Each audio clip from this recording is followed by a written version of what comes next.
Welcome student. मैं अब next video लेके आया हूँ ग्रुप डी का। जो हम अभी तक ग्रुप ए, ग्रुप बी और ग्रुप सी कर चुके हैं। जो आप नेक्स्ट जो है ग्रुप डी का हम सॉल्यूशन देखेंगे और उसको करेंगे, सॉल्व करेंगे। ठीक है, उनमें से जो क्वेश्चन नंबर 35 है, जो 3 मार्क्स का क्वेश्चन है, ये इसमें से इस ग्रुप में टोटल जो क्वेश्चन है वो 5 क्वेश्चन है और ईच क्वेश्चन जो है 3 मार्क्स का, यानी कि टोटल जो क्वेश्चन है वो 15 मार्क्स का क्वेश्चन है। इनमें से ये एक क्वेश्चन है, क्वेश्चन नंबर 35। इसमें पूछ रहा है कि states Coulomb's law of electrostatics in vector form. मतलब यहाँ पे स्टेटमेंट देना है कूलम्स लॉ का कि क्या होता है कूलम्स लॉ। बस सिंपल स्टेटमेंट देना और वेक्टर फॉर्म में इसको हम लोग कन्वर्ट कर देंगे। बहुत ही ईजिली है और ये सबसे बेसिक है और इलेक्ट्रोस्टैटिक्स का सबसे पहला और सबसे बेसिक चीज़ है कूलम्स लॉ इलेक्ट्रोस्टैटिक्स फॉर्म। दूसरा इसमें इसी पार्ट में आगे का पूछा गया है कि also right the limitation of the Coulomb's law. Coulomb's law का क्या क्या लिमिटेशन है, क्या क्या डिमेरिट्स है, वो चीज़ हम लोग देखेंगे। हम लोग जानते हैं कूलम्स लॉ होता क्या है। तो कूलम्स ने बताया था कि कोई भी चार्ज बॉडी है, मान लीजिए इसका कुछ चार्ज है और ये भी एक चार्ज बॉडी है, 2 चार्ज है, ये दोनों आपस में सेंट्रल फोर्स अप्लाई करता है। सेंट्रल फोर्स मतलब ये दोनों एक सेंटर पे डिफाइन करता है और ये दोनों line joining two the centre, यानी कि दोनों को सेंटर लाइन ज्वाइनिंग है, इन दोनों पे फोर्स अप्लाई करता है। ये इस पे फोर्स अप्लाई करता है और ये इस पे फोर्स अप्लाई करता है। अगर मान लीजिए इसकी चार्ज Q1 है और इसकी चार्ज Q2 है, तो कूलम्स ने बताया था कि F is directly proportional to Q1 Q2, इन दोनों का मैग्नीट्यूड वैल्यू, यानी कि प्लस हो या माइनस उससे कोई मतलब नहीं, कितना चार्ज है वो उससे मतलब है। दूसरा है कि अगर इन दोनों के बीच का डिस्टेंस r है तो ये इन्वर्स स्क्वायर लॉ फॉलो करता है, यानी कि जैसे जैसे ये r को हम फैलाते चले जाएंगे तो हमारा क्या हो जाएगा, फोर्स कम होता चला जाएगा, यानी कि जैसे जैसे नज़दीक जाएंगे तो फोर्स बढ़ता चला जाएगा, यानी कि उल्टा है। तो उल्टा है मतलब ये इसका इन्वर्सली प्रोपोर्शनल होगा r स्क्वायर। तो ये हमारा कूलम्स ने बताया था कि हमारा ये होता है कूलम्स लॉ। बस उसके बाद ये हमारा कहाँ से ले गया, ये हमारा जो न्यूटन साहब का है ग्रेविटेशनल फोर्स, उसने बताया था कि F is directly proportional to mass of product of the masses of 2 bodies. अगर 2 बॉडी है, अगर इसका मास m1 है, इसका मास m2 है, इन दोनों के बीच डिस्टेंस r है, तो यहाँ पे भी वही चीज़ बताया था कि ये भी इन्वर्स स्क्वायर लॉ फॉलो करता है। और यहाँ पे जब प्रोपोर्शनलिटी को तोड़ते हैं तो यहाँ पे एक कांस्टेंट टर्म आता है, उसको हम लोग तो बोलते हैं g। ठीक है, m1 m2 divided by r square, और ये g जो है यूनिवर्सल ग्रेविटेशनल कांस्टेंट है। इसी तरह कूलम्स ने भी इसी का एनालॉगस लेके ये पे बताया कि अगर दो बॉडी उनमें चार्ज एक में Q1 है एक में Q2 है, तो ये हमारा दोनों का प्रोडक्ट पे डिपेंड करेगा और inversely proportional to square of distance between them, यानी कि इन दोनों के बीच के स्क्वायर डिस्टेंस पे डिपेंड करता है। बस इसी को बताया। तो यहाँ पे भी एक प्रोपोर्शनलिटी तोड़ेंगे, कांस्टेंट आएगा K और ये आ जाएगा Q1 Q2 bye r square. ठीक है, तो ये हो गया कूलम्स लॉ। अगर इसको वेक्टर फॉर्म में रखेंगे तो इसमें वेक्टर लगा देंगे और यहाँ पे यूनिट वेक्टर से क्या करेंगे, हम मल्टीपल कर देंगे। इसी चीज़ को हम लोग डिटेल में सॉल्यूशन देखते हैं कि कैसे हम लोग सॉल्व करेंगे इसको। चलिए सॉल्यूशन देखते हैं इसका।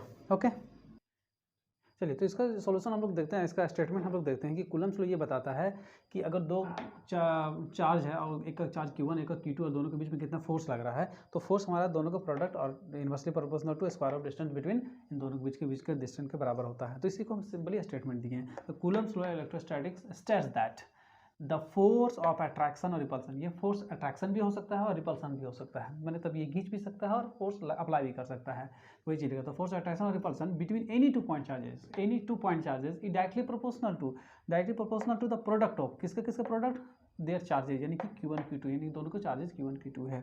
एंड इन्वर्सली प्रोपोर्शनल, इन्वर्सली मतलब reverse square, inversely proportional to the square of distance between them, यानी कि ये चीज़ बताया है। जब भी प्रोपोर्शनलिटी कांस्टेंट को तोड़ेंगे तो आएगा K मेरा क्या है, प्रोपोर्शनलिटी कांस्टेंट है, इसका वैल्यू वैक्यूम में इतना होता है। ठीक है, जहाँ पे E क्या है, E है इलेक्ट्रिकल परमिटिविटी, ये कितना अलाउ करेगा। तो ये चीज़ आपको यहाँ पे मेंशन नहीं भी कर सकते हो क्योंकि ये सिर्फ हमको स्टेटमेंट देना है, ये अलग बात है, तो इसको नहीं भी मेंशन करोगे तो चलेगा। ठीक है, चलिए उसके बाद इसको हम लोग, ये तो सिंपली स्केलर फॉर्म में लग रहा है, अब हमको इसको एक्चुअली में वेक्टर फॉर्म में लिखना है, वेक्टर नोटेशन में लिखना है। तो ठीक है, स्पेस नहीं है तो ये आप इसको नोट कर लीजिएगा पॉज करके। उसके बाद आगे हम इसका स्टेटमेंट और पूरा करते हैं। ठीक है, चलिए देखते हैं आगे। हाँ, तो अगला है कि हमको इसको अगर वेक्टर फॉर्म में रखना है, तो वेक्टर फॉर्म में क्या है कि हम सबको मान लीजिए कि एक 3 कोऑर्डिनेट हम स्पेस ले लेते हैं। ठीक है, उसमें एक चार्ज को रख देते हैं Q1 और एक Q2, उन दोनों के बीच का डिस्टेंस, इसका पोजीशन वेक्टर जो है Q1 का वो R1 है, पोजीशन वेक्टर Q2 का है मेरा R2 है, ठीक है। और इन दोनों के बीच का जो हमारा R12 जो वैल्यू है वो यहाँ से लेकर 12 है, जो कि होता है R2 माइनस R1, और ये वैल्यू होता है triangles law of vector addition में। आपको पता ही होगा कि ट्राइंगल और वेक्टर एडिशन में होता है क्या है। अगर ये मान लीजिए A वेक्टर है और ये अगर B वेक्टर है, ये मान लीजिए V वेक्टर है, तो ये जो वेक्टर होगा वो रिजल्टेंट वेक्टर होगा, ये रिजल्टेंट वेक्टर होगा, और ये होगा A vector plus V vector के बराबर। तो ये वेक्टर प्लस ये वेक्टर इक्वल टू इतना होता है, तो इतना इक्वल टू कितना हो जाएगा, इतना माइनस इतना इक्वल टू इतना। जैसे यहाँ से अगर हम ये वेक्टर, ये रिजल्टेंट वेक्टर है, तो रिजल्टेंट वेक्टर कौन है, ये यानी कि R1 plus R12 equal to R2, यानी कि ये रिजल्टेंट वेक्टर हो गया। तो यहाँ से वेक्टर एडिशन लॉ से हम ये इसका वैल्यू निकाल सकते हैं, R2 minus R1 equal to R12, ठीक है। तो यानी कि इसका दोनों का दूरी निकल गया। अब वेक्टर हम कूलम्स लॉ का हम वेक्टर फॉर्म में आसानी से निकाल सकते हैं। यहाँ पे ध्यान दीजिए कि ये जो फोर्स, ये चार्ज ये है Q1, Q2 पे फोर्स लगा रहा है, मतलब इधर लगा रहा था, इसका मतलब हुआ कि 2 पे फोर्स लग रहा है 1 के चलते, यहाँ पे 2 पे फोर्स लग रहा है 1 के चलते, जो कि इस डायरेक्शन में लग रहा है, दोनों सेम चार्ज होने के कारण रिपेल कर रहा है। यहाँ पे क्या है, Q1 पे फोर्स लग रहा है, यानी कि F12, यानी कि चार्ज 1 पे लग रहा है, चार्ज 2 के चलते ये फोर्स। और देखिए दोनों क्या लग रहा है, एक दूसरे का अपोजिट लग रहा है, ये इधर लगाने की कोशिश कर रहा है और ये इधर लगाने की कोशिश कर रहा है, ठीक है। वही चीज़ हम यहाँ पे देखेंगे। तो F21 के लिए ले रहे हैं, F21 के लिए ले रहे हैं, तो इसका formula K Q1 Q2 into यहाँ का square of distance between them, इन दोनों के बीच का डिस्टेंस कितना है 1 2, R12, यानी कि R12 का होल स्क्वायर। अब यहाँ पे देखिए स्क्वायर है, अब अगर वैल्यू हम अगर इतने ही लेते हैं, मान लीजिए ये इतना वैल्यू कर लेते हैं, ये कूलम्स ने बताया था, तो यहाँ पे वेक्टर फॉर्म के इक्वल नहीं होगा, क्योंकि ये कांस्टेंट ये कांस्टेंट ये कांस्टेंट और ये भी वैल्यू मैग्नीट्यूड वैल्यू है, तो ये पूरा का पूरा स्केलर हो गया। तो स्केलर, जबकि हमारा फोर्स क्या है, एक वेक्टर क्वांटिटी है, तो स्केलर के बराबर नहीं होगा। तो हम क्या करते हैं, इसको यूनिट वेक्टर से मल्टीप्लाई कर देते हैं, यूनिट वेक्टर से, जहाँ पे यूनिट वेक्टर का जो मैग्नीट्यूड वैल्यू होता है वो 1 होता है, ठीक है। यूनिट वेक्टर का जो मैग्नीट्यूड वैल्यू है वो 1 होता है, यानी कि इसका मैग्नीट्यूड हम लेंगे तो 1 ही आएगा, ठीक है, एग्जैक्टली। तो उसे कोई इसमें ऐड भी मल्टीपल कर दिए तो कोई फर्क पड़ने वाला नहीं होता। हालांकि हम लोग जानते हैं कि यूनिट वेक्टर का जो फॉर्मूला होता है वो vector divided by mode of उसी वेक्टर का मोड, ठीक है। यहाँ पे ध्यान दीजिए, तो ये वैल्यू हम यहाँ पे पुट कर दिए, तो यहाँ पे पहले से 2 है और यहाँ पे 1 आ गया, टोटल 3 आ गया, और ये 1 2 आ गया। बस इसको एक्सपेंडेड फॉर्म में हम कन्वर्ट कर दिए, जैसे 1 2 कहाँ हो गया, क्या 2 माइनस 1, यही 1 2 2 माइनस 1, इसको इस फॉर्म में लिख दिए। तो F21 हमारा कितना निकल गया, K Q1 Q2 mode of cube under R2 vector minus R1 vector into R2 minus R1 factor. ये सारा चीज़ें हैं जो इस F21 पे हमारा इतना फोर्स लग रहा है, यानी कि इस पे इसके चलते इतना पे फोर्स लग रहा है, ये वेक्टर फॉर्म में। इसी तरह हम क्या सकते हैं, F12 के लिए ले लेंगे यहाँ पे, तो F12 क्या है, K Q1 Q2, ठीक है। यहाँ पे क्या था 2 1 था, इसलिए 2 माइनस 1 है, यहाँ पे क्या 1 2, इसलिए 1 माइनस 2 होगा, यहाँ पे ये हमारा 2 है, ठीक है। यहाँ पे भी क्या आ जाएगा 1 माइनस 2 हो जाएगा, क्योंकि यहाँ पे 2 माइनस 1 है। अब इन दोनों में से हम अगर इसमें से कॉमन ले लें, माइनस को कॉमन ले लेते हैं, यहाँ से तो माइनस प्लस से कोई मतलब नहीं, क्योंकि यहाँ मैग्नीट्यूड है, ये माइनस प्लस से कोई मतलब नहीं, माइनस है फिर भी प्लस देगा, प्लस है तो भी प्लस देगा, तो इससे कोई फर्क पड़ने वाला नहीं है। हम यहाँ पे देखते हैं, अगर इसको कॉमन ले लेते हैं, ये R2 माइनस R1 हो जाएगा, तो यहाँ पे नेगेटिव साइन हो जाएगा। तो अगर इन दोनों को हमें कंपेयर करते हैं, तो F जो 1 2 है वो F21 के ही बराबर होगा, क्योंकि K1 Q2, यहाँ पे K Q1 Q2, यहाँ पे वही है, और डिस्टेंस दोनों को सेम है, इधर से जाइए या यहाँ से यहाँ जाइए, दोनों का डिस्टेंस सेम है, बट एक इधर से और इधर से जाने में अपोजिट डायरेक्शन का सिर्फ चेंज है, तो दोनों का जो फोर्स लगेगा वो बराबर लगेगा, बट एक दूसरे का अपोजिट फोर्स लगेगा। तो ये हमारा इससे ये पता चलता है। हालांकि एक क्वेश्चन और है, स्टूडेंट ने हम पे कमेंट किया था कि इसी पे हमको बताइए कि ये प्रूव करके दिखाइए कि दोनों जो फोर्स लगाता है एक दूसरे का अपोजिट लगाता है, तो इसी से प्रूव हो जाएगा। देखिए हम यहाँ से क्लियर हो रहा है कि एक दूसरे पर फोर्स लगा रहा है, वो क्या लगा रहा है, इक्वल और अपोजिट फोर्स हमारा अप्लाई कर रहा है। तो यहाँ से भी वो भी क्वेश्चन यहाँ पे क्या होगा, इसी में समझो कि मर्ज है। क्लियर, चलिए, तो ये हमारा हो गया वेक्टर फॉर्म में हमारा कूलम्स लॉ। तो ये और ये दोनों हमारा वेक्टर फॉर्म में है, एक दूसरे पे फोर्स इतना लगा रहा है, ठीक है। चलिए अब इसका हम लोग लिमिटेशन देखते हैं कि लिमिटेशन होता है क्या, इसको नोट कर लीजिए। इसका जो लिमिटेशन है बस 2 है, इसे 2 4 और जितना चाहे ले सकते हो, लेकिन वैसे 3 मार्क्स का क्वेश्चन है तो ज़्यादा नहीं है, बस 2 पॉइंट लिख दो, इतना एनफ है। तो इसका लिमिटेशन है कि ये जो हमारा एप्लीकेबल है सिर्फ पॉइंट चार्ज बॉडी के लिए, यानी कि सिर्फ 2 पॉइंट चार्ज के बीच या 2 से ज़्यादा जितने भी है इन दोनों के बीच में ही हमारा ये एप्लीकेबल है। उसके बाद जैसे हम बिग बॉडी के लिए जैसे अर्थ का ले लेते हैं, मून का ले लेते हैं, तो उसमें एग्जैक्टली हम नहीं निकाल पाएंगे उसका चार्जेस या फिर उन दोनों के बीच का डिस्टेंस, ये एग्जैक्टली हम नहीं निकाल पाएंगे। बट है कि न्यूमेरिकल के लिए दिया जाता है कि अर्थ में इतना चार्जेस है और मून में इतना चार्ज है, तो दोनों के बीच का डिस्टेंस कितना है, तो हम लोग अप्रॉक्स निकाल सकते हैं, एग्जैक्ट इससे नहीं निकाल सकते। ये सिर्फ हमारा पॉइंट चार्ज के लिए एप्लीकेबल है, ठीक है। दूसरा है कि ये हमारा जो है वो उसी चीज़ के लिए एप्लीकेबल है जो इन्वर्स स्क्वायर लॉ फॉलो करता हो, यानी कि inversely proportional to R square law, यानी उसी के लिए कूलम्ब्स लॉ हमारा ओबे करता है। यानी कि कूलम्ब्स लॉ अगर हम लोग बॉडी के अंदर ले लें तो वहाँ पे इन्वर्स स्क्वायर लॉ फॉलो नहीं करता है, तो वहाँ पे कूलम्ब्स लॉ ओबे नहीं करेगा, इसलिए ये सिर्फ इन्वर्स स्क्वायर लॉ के लिए ही ओबे करेगा। ये 2 लिमिटेशन इसके लिए काफ़ी है 3 मार्क्स के लिए, ठीक है। चलिए तो हम लोग मूव करते हैं क्वेश्चन नंबर 36 के लिए। ओके,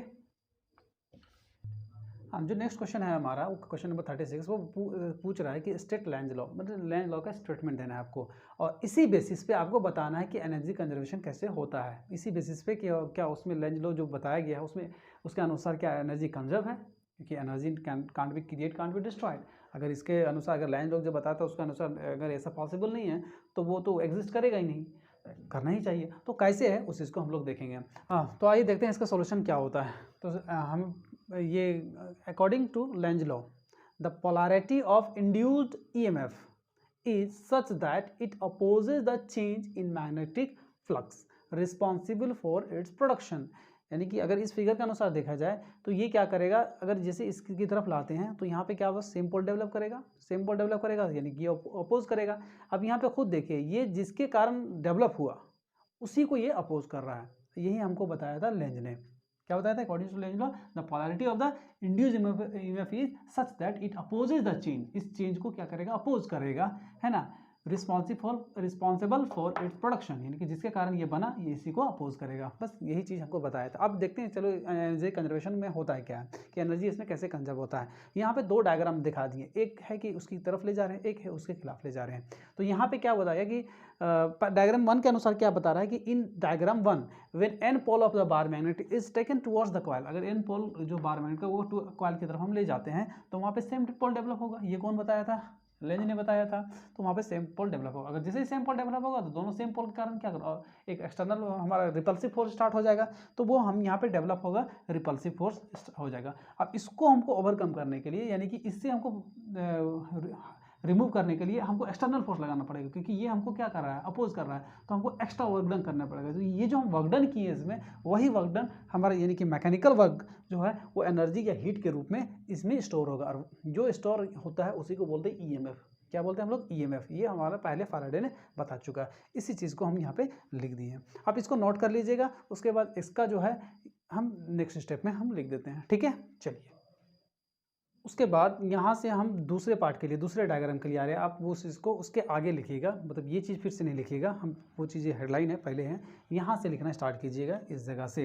यहाँ पे इस डायग्राम के लिए सेम थिंग्स है, यहाँ पे क्या लिए हैं कि इन diagram 2 where N pole of bar magnet is taken away, उससे दूर ले जाएंगे। तो जैसे ही हम लोग दूर ले जाएंगे तो लेंज लॉ फिर क्या बताया कि जैसे उसका अपोजिट ले जाएंगे तो उसका अपोजिट पोल डेवलप होगा, यानी कि एन को अपोजिट ले जा रहे हैं तो अपोजिट पोल एस डेवलप होगा, और ये एन और एस डेवलप होगा तो यहाँ पे एक अट्रैक्टिव फोर्स हमारा स्टार्ट हो गया। यहाँ पे अट्रैक्टिव, क्योंकि एन और एस एक दूसरे को अट्रैक्ट करेगा, तो यहाँ पे अट्रैक्टिव फोर्स स्टार्ट हो गया। तो जब ये अट्रैक्ट करने की कोशिश करेगा तो ये क्या करेंगे, हमको निकालने के लिए एक्सटर्नल वर्क, मैकेनिकल वर्क देना पड़ेगा, यानी कि एक्सटर्नल वर्क डन देना पड़ेगा। तो यही वर्क डन हमको यहाँ जो एनर्जी स्टोर होता है वही नज़र आता है हमारा कि ये एक्सटर्नल वर्क डन हमारा यानी appears as a heat in the work in the coil, या फिर जो भी सर्किट है जो भी आप ले सकते हैं, इसको हमारा एक्सटर्नल वर्क जो हम लोग किए मैकेनिकल वर्क की वही वर्क यहाँ पे एनर्जी के रूप में स्टोर रहेगा।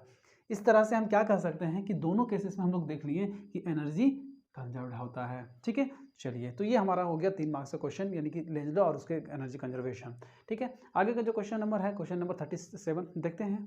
चलिए हाँ, तो हमारा जो क्वेश्चन नंबर 37 है वो बता रहा है कि mention 2 application of microwaves, X-rays and ultraviolets, मतलब माइक्रोवेव्स, एक्सरे और अल्ट्रावायलेट रेडिएशन का दो यूजेस बताना है सिंपली। उसका एप्लीकेशन कहाँ हम यूज़ करते हैं, माइक्रोवेव से क्या फ़ायदा हमको, एक्सरे से क्या फ़ायदा, अल्ट्रावायलेट से क्या फ़ायदा। तो माइक्रोवेव से हम लोग ये फ़ायदा वो आपको पता ही होगा कि ये माइक्रोवेव्स जो है हमारा जो माइक्रो ओवन होता है जिसमें तुरंत गर्म हो जाता है, यानी कि इलेक्ट्रिक आता है इस टाइप का एक बर्तन जिसको बोलते हैं ओवन, तो वहाँ पे क्या होता है उसमें पानी दे दो, इलेक्ट्रिक बल्ब दे दो, तुरंत गर्म हो जाएगा वहाँ पे। या फिर कोई खाना है आप कोई होटल वगैरह में देखे होंगे, वहाँ पे जो बेकिंग करने के लिए आपको जो समोसा है या फिर कुछ और टॉस वगैरह है, आप उसको माइक्रोवेव में डाल दीजिए, तुरंत आपको गर्म करके दे देगा। तो वो माइक्रोवेव के ही कारण गर्म होता है, ठीक है। तो वही चीज़ें वहाँ पे हम लोग यूज़ कर सकते हैं, यानी कि माइक्रो ओवन में इसको यूज़ कर सकते हैं इसका। और रडार सिस्टम में भी हम माइक्रोवेव्स का यूज़ करते हैं। रडार सिस्टम में होता क्या है कि हम यहाँ से एक सिग्नल भेजते हैं।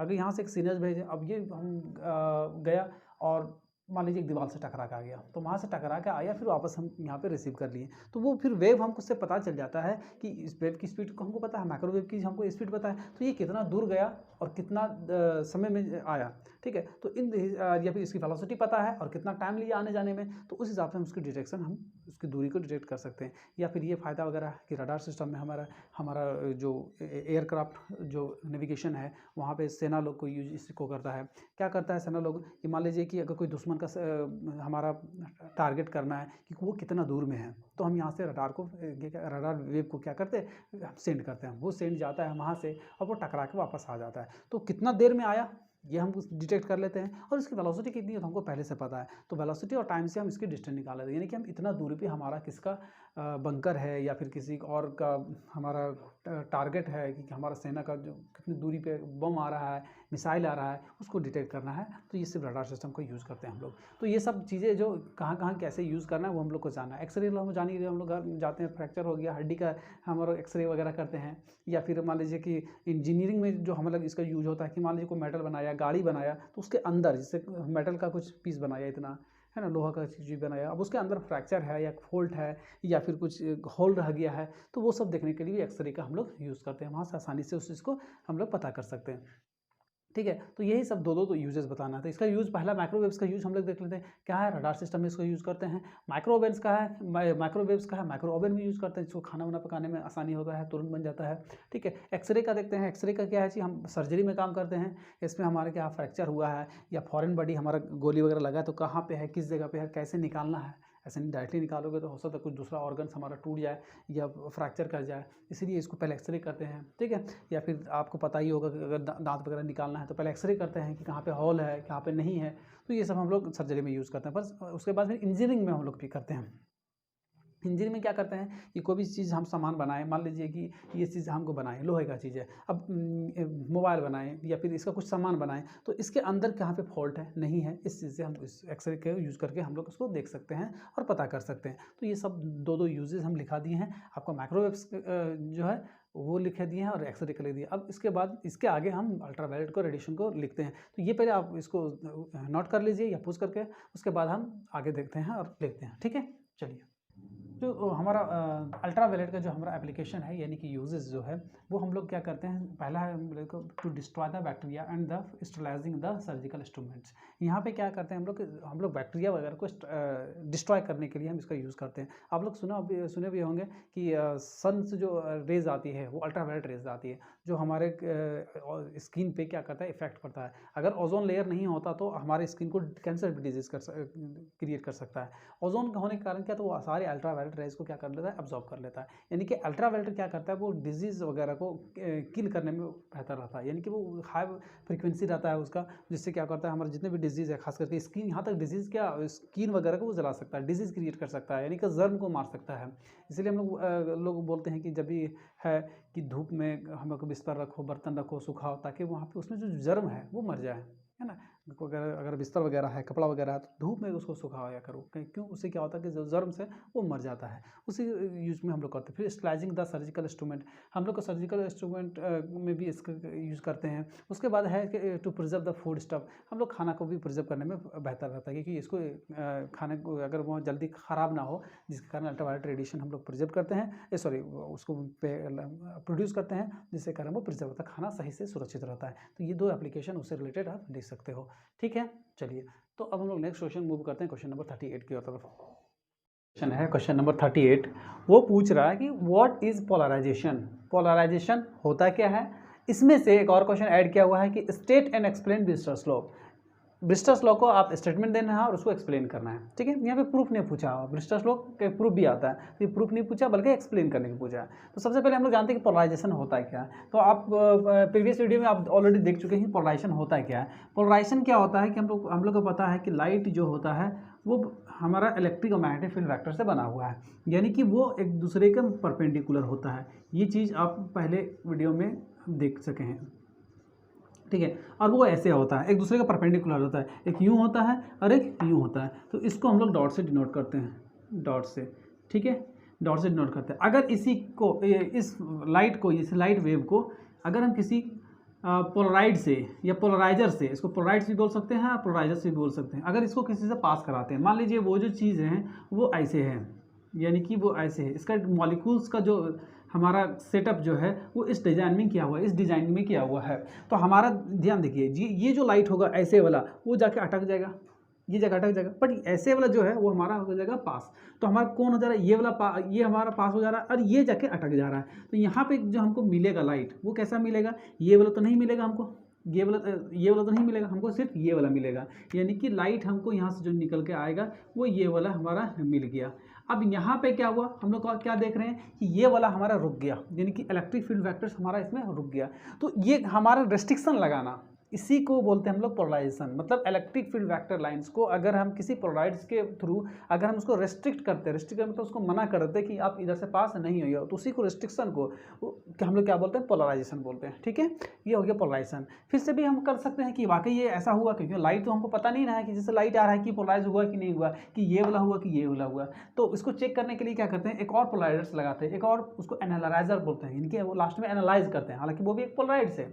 तो उसका जो मॉलिक्यूल्स का जो सेटअप है, जो मॉलिक्यूल्स का जो अरेंजमेंट है वो इस टाइप का है, यानी कि ये वाला है, इस टाइप का है। अगर ये ऐसा होता तो हम क्या होता है, यहाँ पे लाइट नहीं मिलना चाहिए, क्योंकि इसकी डायरेक्शन कैसे, ये फील्ड कैसे वाइब्रेट कर रहा है, ऐसे परपेंडिकुलर, ठीक है। जब ये जाएगा तो ये इससे क्या होगा, पास नहीं कर पाएगा, ये मॉलिक्यूल से पास नहीं कर पाएगा। यहाँ पे हमको कोई लाइट नहीं मिलेगा, नो लाइट, हमको यहाँ पे कोई लाइट नहीं मिलेगा। जब ये दो पोलराइड्स को आपस में परपेंडिकुलर रखेंगे, देखो एक ये है और एक ये है, तो अगर आपस में परपेंडिकुलर रखेंगे, अगर यहाँ पे लाइट नहीं मिला, इसका मतलब क्या हुआ, वाकई इसको क्या करता है, रिस्ट्रिक्ट करता है, इस लाइट को आगे वाइब्रेट होने से रोकता है। इसी को बोलते हैं हम लोग पोलराइजेशन। आ गया, मतलब इलेक्ट्रिक फील्ड लाइन वेक्टर को कोई भी पोलराइड्स अगर उसको पास नहीं होने देना, इसी को कहते हैं पोलराइजेशन, ठीक है, क्लियर। आगे हम लोग पढ़ते हैं स्टेटमेंट, यानी कि ब्रिस्टल्स लॉ होता क्या है, ठीक है। ये ब्रिस्टल्स लॉ जो है वो होता क्या है यहाँ पे, तो ये बता रहा है कि अगर कोई पोलराइड्स है, ठीक है, कोई स्लैब है, क्वार्ट्ज मान लेते हैं, कैल्साइट आयन मान लेते हैं, कुछ भी चीज़ है, ये है। अगर कोई इंसिडेंट हमारा वेव फ्रंट आके यहाँ पे ये वेव आके टकराता है, तो वो किस फॉर्म में रहता है, वो इस फॉर्म में रहता है, हम लोग को पहले से पता है। जैसे ही यहाँ पे ये आएगा, ठीक है, तो यहाँ पे क्या बनाएगा, एक नॉर्मल बनाएगा, ठीक है। और ये बोलते हैं हम लोग, मान के चलते हैं यहाँ पे, ये बोलते हैं एंगल ऑफ इंसिडेंस। क्या बोलते हैं, एंगल ऑफ इंसिडेंस। इसका कुछ पार्ट क्या होगा, ये रिफ्लेक्ट कर जाएगा, जो कि इसी के बराबर होगा, क्योंकि हम लोग स्नेल्स लॉज ऑफ रिफ्लेक्शन में जानते हैं कि I इक्वल टू आर, ये I है और ये R है, यानी कि I इक्वल टू आर, पहला नियम हो गया। तो जो ये एंगल होगा उतना ही एंगल ये होगा, ठीक है। कुछ पार्ट जो होगा इसका वो क्या करेगा, रिफ्रैक्ट करके जाना चाहिए था ऐसे, बट ये चल जाएगा ऐसे, तो कुछ पार्ट रिफ्रैक्ट कर जाएगा। लेकिन यहाँ पे ध्यान दीजिए, हम लोग यहाँ पे क्या करते हैं, पोलराइडर से या फिर हम लोग एनालाइज करते हैं किसी तरह से, ठीक है, माइक्रोस्कोप लगा के, वो हम लोग देखते हैं कि यहाँ पे जो लाइट है वो हमको अभी जैसे एनालाइजर लगाए थे ना, उसी हिसाब से चेक करेंगे यहाँ पे कि हमारा यहाँ पे लाइट मिल रहा है या नहीं मिल रहा है, या कैसा मिल रहा है, ठीक है। तो यहाँ पे जो मिलेगा हमको प्लेन पोलराइज मिलेगा, यानी कि ये प्लेन वाला वैल्यू हमारा पोलराइज हो गया, मतलब ये रिस्ट्रिक्ट हो गया, ये पास नहीं होगा। तो हमको सॉल्व कौन वाला गया, सिर्फ परपेंडिकुलर वाला गया, सिर्फ बोर्ड के परपेंडिकुलर वाला हो गया। तो इसको बोलते हैं हम लोग प्लेन पोलराइजेशन, मतलब प्लेन जो वाला हमारा इलेक्ट्रिक फील्ड वेक्टर था वो पोलराइज हो गया। तो हम यहाँ पे क्या बोलते हैं, इसको प्लेन पोलराइजेशन वेक्टर बोलते हैं, ठीक है। अब कुछ जो लाइट है वो रिफ्रैक्ट कर गया, कुछ रिफ्लेक्ट कर गया, कुछ रिफ्रैक्ट कर गया। तो रिफ्लेक्ट जो किया वो या तो अनपोलराइज रहेगा, मतलब पोलराइज नहीं करेगा, ठीक है, अनपोलराइज रहेगा, या फिर पार्शियल पोलराइज रहेगा। तो पार्शियल पोलराइज ऐसे बोलते हैं, ये ऐसे हो गया पार्शियल पोलराइज। देखिए यहाँ पे डॉट है, यहाँ पे डॉट नहीं है, यानी कि यहाँ पे ये वाला वैल्यू नहीं है, यहाँ पे ये वाला है, यानी कि देखिए, तो इसको बोलते हैं पार्शियल पोलराइजेशन। तो या तो पार्शियली पोलराइज करेगा या फिर अनपोलराइज रहेगा, तो ये डिपेंड करेगा ये मटेरियल कैसा है। बट इस केसेस में यहाँ पे ध्यान दीजिए कि ये हमारा होता है प्लेन पोलराइजेशन। तो इसको कैसे चेक करेंगे हमको, प्लेन पोलराइजेशन की लाइट हम जो आ रहा है तो हमको लाइट से कम नजर आएगा, थोड़ा सा धीमा आएगा, तो इससे नहीं पता कि कौन वाला रुका कौन वाला नहीं रुका हुआ है। तो हम यहाँ पे एनालाइजर लगाएंगे, यहाँ पे लगाएंगे एनालाइजर लगाएंगे, जैसे वहाँ पे लगाए थे, यानी कि पोलराइड्स लगाएंगे। तो हमारा जा कौन वाला है, ये वाला। अब ये वाला है, इसका मतलब कि हमको ऐसे लगाना है। अगर यहाँ पे कोई लाइट नहीं निकला, नो लाइट, तो इसका मतलब ये समझें कि ये प्लेन पोलराइजेशन है, तो सिंपली ये वेरीफाई कर देंगे। लेकिन उस केस में ध्यान दीजिएगा, इस केस में हमारा जो यहाँ पे प्लेन प्राइस होगा तो यहाँ का जो रिफ्रैक्टिव इंडेक्स है, यहाँ का जो रिफ्रैक्टिव इंडेक्स है वो हो जाएगा 10 इंटू IC या फिर 10 इंटू IP। तो ये IP किसको बोलते हैं? इसको बोलते हैं IP, angle of polarizing angle of incidence. मतलब एंगल ऑफ जो पोलराइज जो हुआ तो वहाँ पे जो इंसिडेंट एंगल है वो इसके रिफ्रैक्टिव इंडेक्स के बराबर होगा। लेकिन ये शर्त कब है? जब ये प्लेन पोलराइज होगा। कि हम लोग क्या करेंगे, हम लोग इसका एंगल चेंज करेंगे, इधर से करेंगे तो ये प्लेन पोलराइज नहीं होगा, फिर इधर करेंगे फिर प्लेन पोलराइज नहीं होगा, फिर एक खास पॉइंट पर रखेंगे ये प्लेन पोलराइज हो गया। जैसे ये प्लेन पोलराइज हो गया उस केस में हमारा ब्रिस्टल्स लॉ अप्लाई होगा और उसका वैल्यू होगा ये। इसको हम लोग को प्रूव करना है। हालांकि यहाँ पे प्रूफ नहीं पूछा हुआ, एक्सप्लेन पूछा हुआ, इसको हम लोग एक्सप्लेन करेंगे और ये एक्सप्लेन करके देखेंगे कि ये आपस में 90 डिग्री होता है, यानी कि रिफ्लेक्टेड एंगल और रिफ्रैक्टिंग एंगल ये आपस में 90 डिग्री होता है। यही चीज़ इसमें हम लोग प्रूव करेंगे, बस यही है। और इसका हम लोग सोल्यूशन, हम आपको ये समझ में आया कुछ, पूछ करके भी देख लीजिएगा, बैक करके भी देख लीजिएगा कि क्या बताएं। चलिए इसका सोल्यूशन हम करते हैं, अब क्या आंसर होता है देखते हैं।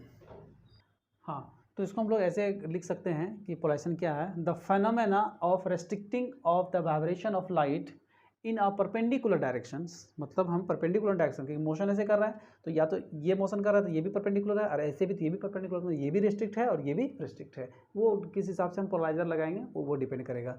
तो हम लोग क्या करेंगे, perpendicular direction a particular directions, मतलब the phenomenon of restricting the vibration of light in a particular direction perpendicular to the direction of wave motion. मतलब वेव इधर मोशन कर रहा है तो हमारा जो फील्ड वेक्टर कैसे होना चाहिए, ऐसे होना चाहिए या फिर हमारा ऐसे होना चाहिए। तो ये हमारा फील्ड वेक्टर है, ऐसे और ऐसे है, और प्रोपगेशन कैसे है, तो ये दोनों का क्या होगा, परपेंडिकुलर है, तो ये इसका रिस्ट्रिक्शन होना ये पोलराइजेशन कहलाता है। ठीक है, तो ये हमारा इसका डेफिनेशन हो गया, क्लियर है। अब आते हैं स्टेटमेंट, ब्रिस्टल्स लॉ का स्टेटमेंट आते हैं। तो ये क्या बता रहा है ब्रिस्टल्स लॉ? ब्रिस्टल्स लॉ हमारा ये न्यूमेरिकली देखा जाए तो ये है, इसी को हम लोग डिफाइन कर देना है। क्या है, कोई मान लीजिए कि एक कोई लाइट है, मतलब एक according to the Lenz law बताता है कि जब एक अनपोलराइज लाइट आ रहा है, मान लीजिए एक अनपोलराइज लाइट आ रहा है, ये सरफेस पे आकर फॉल किया, ऐसे फॉल किया, तो यहाँ पे क्या होगा, एंगल ऑफ इंसिडेंट बनाएंगे नॉर्मल के साथ, कि इंसिडेंट क्या, एंगल ऑफ इंसिडेंट, तो इस एंगल को बोलेंगे polarizing angle, polarizing angle of incidence. क्यों, कब, जब ये हमारा रिफ्लेक्टेड रे हो जाएगा अनपोलराइज हो, सॉरी प्लेन पोलराइज हो जाएगा। जैसे अभी आपको बताया था कि मान लीजिए ये आई इंटरफेस यहाँ पे फॉल किया, तो ये हमारा आई से लेकर IP कब होगा, जब ये हमारा प्लेन पोलराइजेशन होगा। ठीक है ना, ये हमारा गया अनपोलराइज लाइट, तो ये हमारा प्लेन पोलराइजेशन हो जाएगा, तब ये आई से IP कहलाएगा। उस केस में जो इसका रिफ्रैक्टिव इंडेक्स है वो tangent of IP is equal to mu के बराबर हो जाएगा। यही हमारा ब्रिस्टल्स लॉ का कहना है। ठीक है, तो ये आप इसको नोट कर लीजिए। उसके बाद आगे हम इसका एक्सप्लेनेशन करते हैं। चलिए ठीक है, हाँ चलिए इसका एक्सप्लेनेशन देखते हैं कि क्या होता है। मान लीजिए कि एक पोलराइजर्स है जिसका रिफ्रैक्टिव इंडेक्स म्यू है, यहाँ पे एक वेव आया, इंसिडेंट किया, एंगल अनपोलराइज लाइट है क्योंकि यहाँ इसमें हमारा दोनों फील्ड वेक्टर है, इसलिए अनपोलराइज है। ये क्या किया, कुछ भाग रिफ्लेक्ट किया, कुछ भाग रिफ्लेक्ट किया, ये हो जाएगा अनपोलराइज। जैसे ये अनपोलराइज हुआ तो ये कहलाएगा angle of polarizing incident angle of polarization angle. ठीक है, सॉरी इसको बोलते हैं पोलराइजेशन एंगल ऑफ इंसिडेंस। ठीक है, तो ये IP है, ये भी IP, क्योंकि I इक्वल टू R होता है, तो ये भी मेरा IP हो जाएगा, ये जो है एंगल वो R हो जाएगा। ठीक है, अब हमको ये प्रूव करना है कि ये एंगल और ये एंगल दोनों आपस में म्यूचुअली परपेंडिकुलर होता है, यानी कि रिफ्रैक्टेड वेव्स और रिफ्रैक्टेड वेव्स और रिफ्लेक्टेड वेव्स एक दूसरे का परपेंडिकुलर होता है, ये हमको प्रूव करना है। ठीक है, चलिए अब हम लोग यहाँ पे आते हैं कि हम लोग जानते हैं कि ब्रिस्टल्स ने क्या बताया था कि 10 IP इक्वल टू म्यू। ठीक है, इसको हम लोग एक्सपेंड कर देते हैं। 10 का होता है साइन बाय कॉस, यानी कि sine IP divide by cos P equal to mu होता है। स्नेल्स ने भी क्या बताया है कि sine I equal to sine R divided equal to mu होता है, यानी कि sine R divided by sine I divided sine R equal to mu होता है। Sine I divided by sine R equal to mu होता है, ये Snell's ने बता चुका है। अब इन दोनों में अगर हम कंपेयर करते हैं, अगर इन दोनों में कंपेयर करते हैं तो देखिए यहाँ पे क्या है, साइन I, अब साइन I R और यहाँ कोस I P है। ठीक है, यानी कि इन दोनों में अगर कंपेयर करें तो साइन R इक्वल टू होता है कोस IP। ठीक है, कोस को हम लोग साइन में कन्वर्ट कर दें तो cos sine 90 degree theta minus cos theta, sine 90 degree minus theta equal cos theta, तो ये इसको हम लोग साइन में कन्वर्ट कर दिए। अब देखिए यहाँ से साइन और यहाँ से साइन कैंसिल हो जाएगा, तो यहाँ पे बच जाएगा R और यहाँ बच जाएगा 90 डिग्री माइनस IP। ठीक, इस IP को इधर ले जाते हैं तो R plus IP equal to 90 degree. ठीक है, अब यहाँ से इसके बाद इधर आते हैं, यहाँ पे देखिए जो R है ये R वैल्यू, ये टोटल कितना है 90 डिग्री, ये टोटल 90 डिग्री। इस टोटल 90 डिग्री में अगर ये वाला वैल्यू घटा देंगे तो ये वाला वैल्यू निकल जाएगा हमको। ये टोटल 90 डिग्री में ये वाला पोर्शन अगर घटा देते हैं, यानी कि YOR को घटा देते हैं, ये निकल जाएगा, यानी कि R इक्वल टू हम लोग क्या ले सकते हैं 90 डिग्री माइनस YOR। 90 में वाई और घटा देंगे, आर निकल जाएगा, तो ये आर का वैल्यू हो गया।